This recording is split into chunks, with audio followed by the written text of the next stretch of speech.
I always like to take a little minute and just tell you that I appreciate you for listening to this show. I really do. And I appreciate all of you that reach out to me, whether it's a general knowledge question or the opportunity to earn your business. But either way, just love being on this platform and helping you guys really just better understand the real estate market, what in the world is going on. You can rely on this program to give you data-driven information to help shape your understanding of the market and then educate you on this process so that when it comes time for you to buy or sell a home, you really are an informed consumer and you win. That's the point, right? We want to do better than the other side. But I want to talk for just a little bit about kind of the elephant in the room, because every week, I hear at showings, at listing appointments, at the grocery store earlier this week, someone, leans in and says, Brian, I'm just going to wait for the market to crash. Not a slowdown, not a correction, a crash, right? And so I want to take a little bit of time, and I want to challenge that idea directly because waiting for a housing crash in 2026 is, to me, a little like, standing on the beach waiting for a hurricane that isn't on the radar yet. I mean, you might be waiting quite a while. So when people say crash, why do people even expect a crash? Right? Now, let's be fair. People aren't crazy for thinking this way, right? We all lived through 2008. I got licensed in 2006, fresh out of college. And, sold a few homes in 2006, sold more in 2007. In 2008, the market went haywire. I'm 23, 24 years old, trying to make sense out of all of this, but then realized the opportunity in that there are a lot of people going through very serious financial hardship right now, and I need to be an expert in this form of real estate transaction. So that's what I did. And then by 2009, I was in the top 1% of agents in Charleston. I've been there ever since.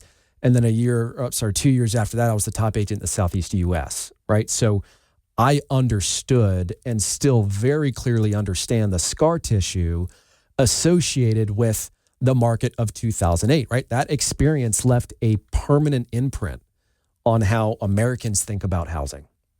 So when they see higher interest rates and homes sitting longer and price growth slowing down, it feels like the same movie just starting again. But the difference is this is not the same script, right? In 2008, we had a lot going on, obviously, but we had lending standards that collapsed. We had buyers with no equity. We had inventory that flooded the market. We had foreclosures that forced prices down. We had people that could literally go and get a mortgage and just basically pretend they had the money to afford a home, and they'd get the mortgage. And then the lender and the appraiser were in cahoots, to say let's say a home was under contract for $530,000 and the lender says to the appraiser, hey, you're still good to golf at 530. There were these little languages that were being spoken, sometimes not even that discreetly, but we had major problems in 2008, whereas today we have almost the exact opposite conditions. Homeowners are sitting on record equity, right? Most have fixed rate mortgages. Very few are what I would call financially distressed. And we still don't have enough housing supply relative to long-term population demand. We're still nationally somewhere around 4, 5, maybe even 6 million housing units short of where we should be. And so you can't have a foreclosure-driven crash when people aren't being forced to sell, right? That's the missing ingredient that crash predictions rely on, is distress. And distress, quite frankly, is largely absent. Now, don't get me wrong. Cash flow is a different story. And affordability is a different story on a day-to-day basis with the cost of everything. I'll tell you this. I don't really go to the grocery store. My wife does. Mostly because when I go there, I just buy whatever I want. And my wife is like, okay, you're in timeout. No more going to the grocery store. I'll come back with lobster tail or something crazy. not, I think that might be the only place where I'm just like an irresponsible consumer is the grocery store. Like, oh, that looks good. Ooh, that looks good. It's because I never go, right? It's like an experience. It's fun. Well, anyways, I went there a few weeks ago and I'll be honest, I'm a little disconnected from reality at how much things cost at the grocery store. I was shocked and like really irritated, quite frankly.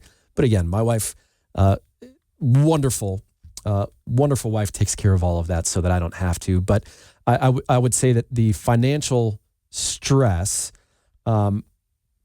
bleeds into everyday life. But as it relates to real estate, a very large population of people have significant equity in their home. And if cash flow became a problem, they could borrow against it. They could sell their property. They are not forced into a situation where they don't have the ability to sell it because they owe more than what it's worth.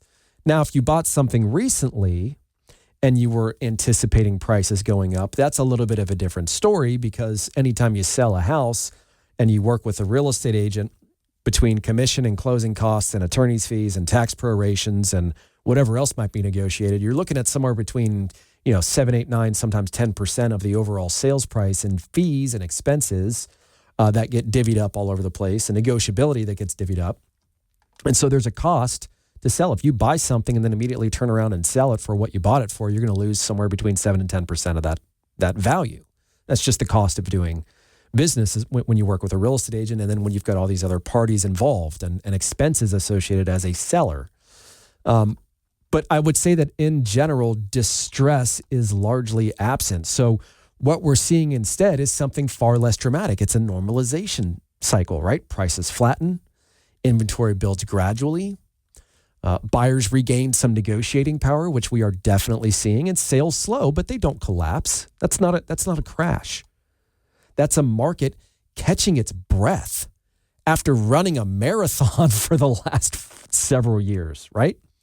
Here in Charleston, I mean, we are seeing stable pricing in most submarkets. We are seeing, longer marketing times, but still steady absorption, right? Very low foreclosure activity, sellers with flexibility, not desperation. And so this is a patience-driven market.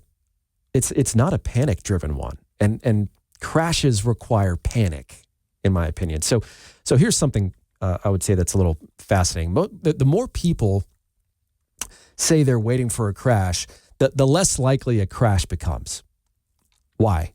Because those buyers are still employed. They have savings. They're watching the market and they're ready to jump back in, right? That creates what economists call a shadow demand, right? A huge pool of buyers that are waiting to re-enter the market the moment prices soften. And that demand acts a little bit like a shock absorber, right? Prices don't fall dramatically because buyers step back in.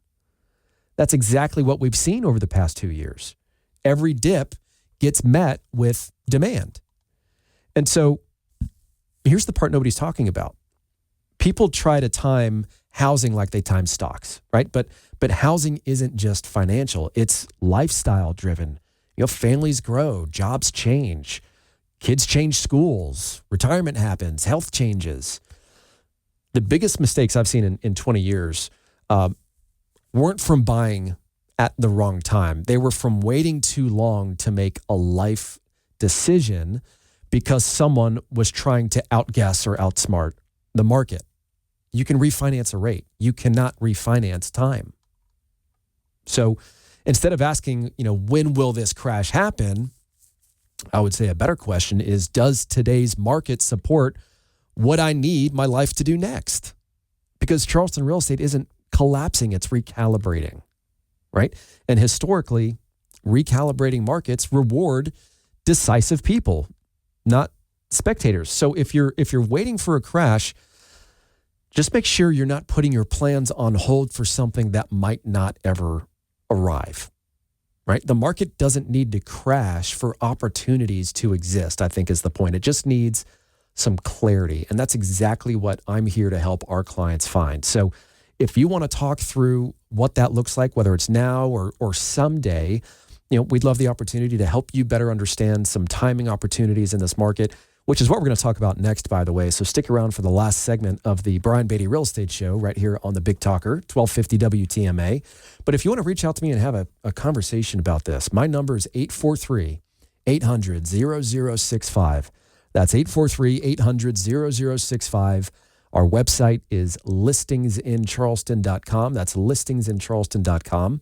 And remember to check us out on YouTube and our social media accounts and iTunes, Spotify for the podcast version as well. All right, let's wrap this up, right? Let's talk about the opportunity window that nobody's really talking about right now. So let me ask you a question, especially those that are here in Charleston. I know that based on YouTube, we get folks from all over the place, and you can answer from your areas too. But when was the last time you had more inventory to choose from, fewer bidding wars, negotiating leverage as a buyer, and sellers that were actually willing to talk terms and prices that are stable, not skyrocketing? Not 2019, not 2021, not 2022.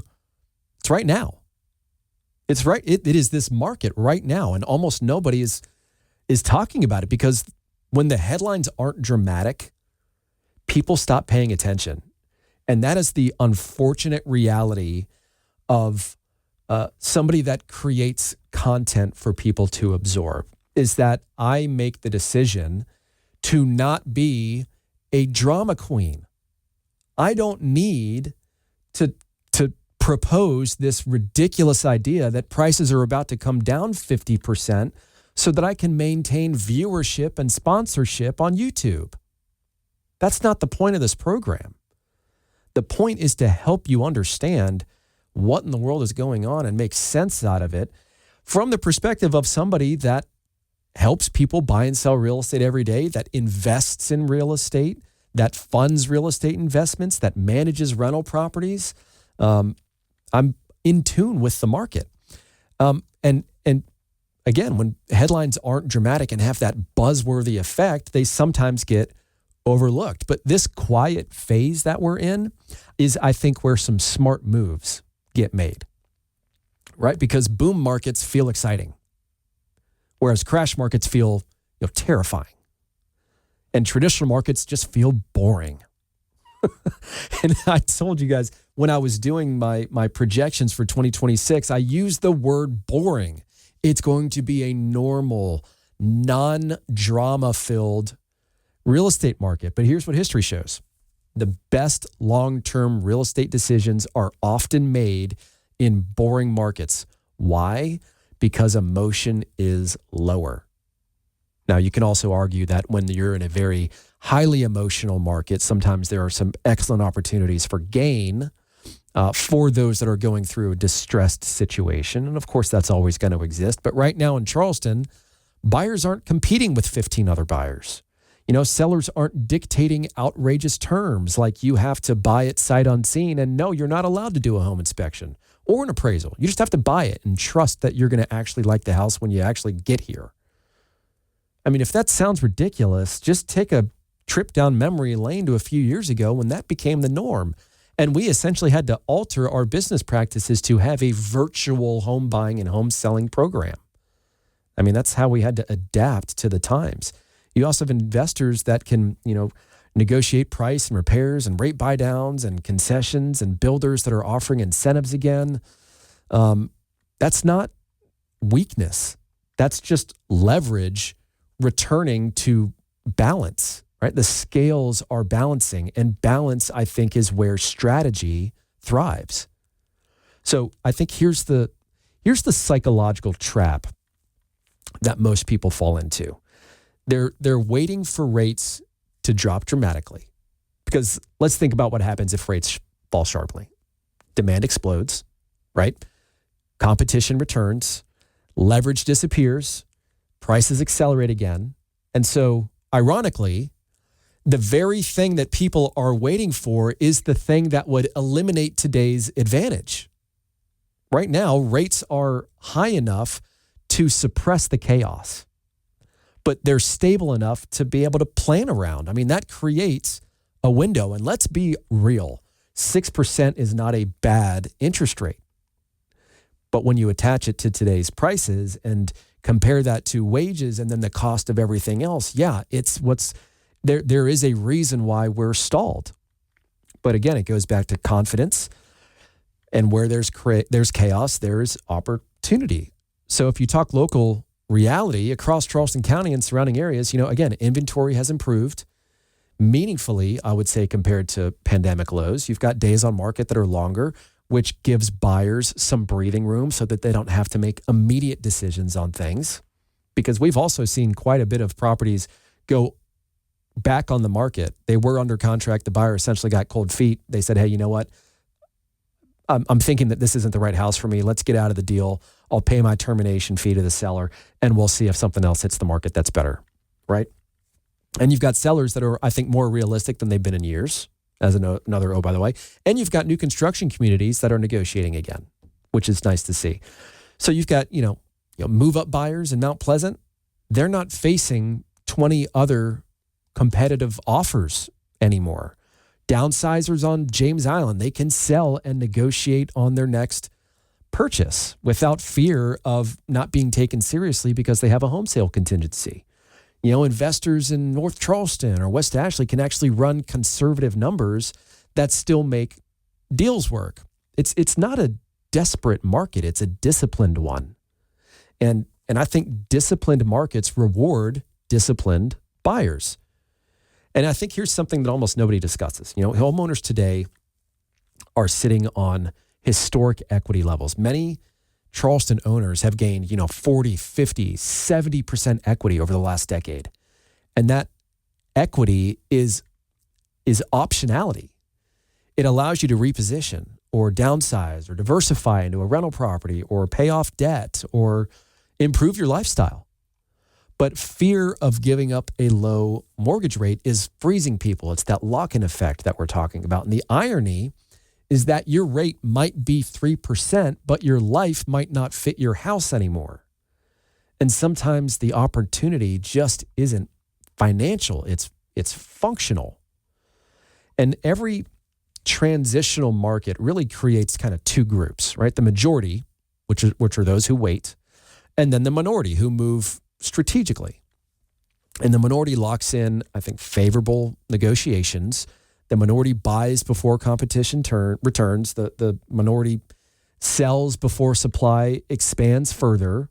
And then 5 years later, they look like they're the smartest person in the room. Not because they predicted the future, but because they acted when others hesitated and they saw the window of opportunity. And it wasn't dramatic and it wasn't flashy, but it was powerful. So, instead of asking, is this the perfect time? I would say, is this a strategic time? Because perfect timing is, I'm here to tell you that it doesn't really exist, or it's extremely hard to find. But opportunities windows, they do exist. And I think we're in one right now. It's defined by stability and negotiation and reduced competition and motivated but not desperate sellers. And that combination, quite frankly, just doesn't last forever. So in my opinion, Charleston real estate is not crashing. It isn't exploding. It's resetting. And resets are when positioning happens, right? So if you're thinking about buying or selling or investing, this might be that quiet window of opportunity that no one's really talking about, but everyone will look back on, right? So if you'd like more information on that, if you'd like to better understand what your home would sell for in today's market, or maybe you want something called a value gap analysis where you understand what it's worth right now, and then if you did some work to the property, here's how much more it would be worth to justify those repairs, which, by the way, we can help you finance. We have other ways of helping folks too, but I would encourage you just to reach out to us if you have questions about the market or if you're thinking about transacting in real estate. We'd love the opportunity to help you and ultimately earn your business. My number is 843-800-0065. That's 843-800-0065. You can check us out online at listingsincharleston.com. That's listingsincharleston.com. And of course, check us out on iTunes and Spotify with our podcast, or on YouTube or our socials if you want to watch some videos. So thanks so much for listening, and you guys have a great weekend. Take care. Join us for another edition of the Brian Beatty Real Estate Show next Saturday morning at 9 and Sunday morning at 10. Find him online at listingsincharleston.com. That's listingsincharleston.com. Or call him at 843-800-0065. That's 843-800-0065.